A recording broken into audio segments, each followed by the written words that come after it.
Let's talk about commodities now, where we have seen some consolidation come back. All the major commodities are off the kind of lows that you saw in the previous week there. So the gold prices are off their 8-month lows of 1554, holding around that 1585 mark. Same is the case with the base metal prices also. There is a turnaround there. So nearly 0.5% of a gain is what you can see in case of copper and nickel as well. And the crude price is also holding around that $93 per barrel mark for NYMEX there. Let's get in our guest then, and joining me is Chirag Kabani. He's technical analyst, askchirag.com, and he joins us live on the show. Chirag, hi, welcome. Let's start with precious metals first, and the turnaround that you have seen in case of gold. Also, central banks buying has been supportive as well, but do you see the strength continuing?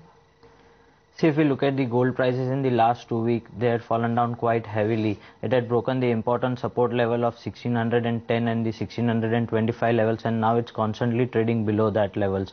It is making an again attempt to reassure that the level is to be tested around at 1610. If it fails to cross over 1610 in the short term, I'm expecting prices to again fall down lower and test the important level of $1525. If 1525 is taken out, then prices could head lower till 1400. If we look at the long-term picture, any dips to 1450, 1460 would be a good buy for a rebound till 1700 to 1800 levels. On the MCX, I'm expecting a larger range of 29,800 on the upside, which is an important resistance, and downside support at 29,200 to be traded.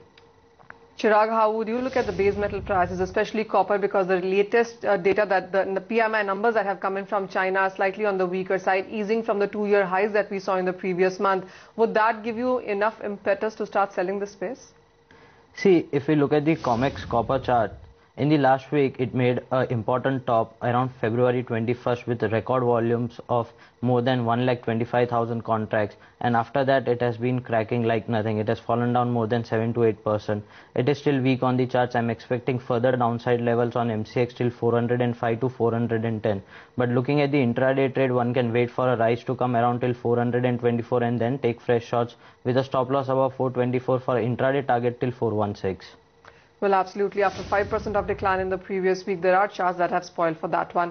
But Chirag, looking at the energy space then, and the crude prices are holding slightly steady. We have seen declines into this space as well in the previous week. But what's your sense now coming in now?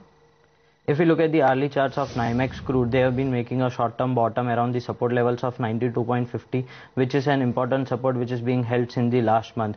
Till the time this support is not broken up, I'm expecting again an pullback in the NYMEX crude prices till $97. On MCX, one can look to buy around at 5030, 5035 zone with a stop loss below 4980 closing basis for an upside target till 5200 again. Also, how would you look at the natural gas prices, Chirag? Do you think the upturn that we have seen into that one can continue forward?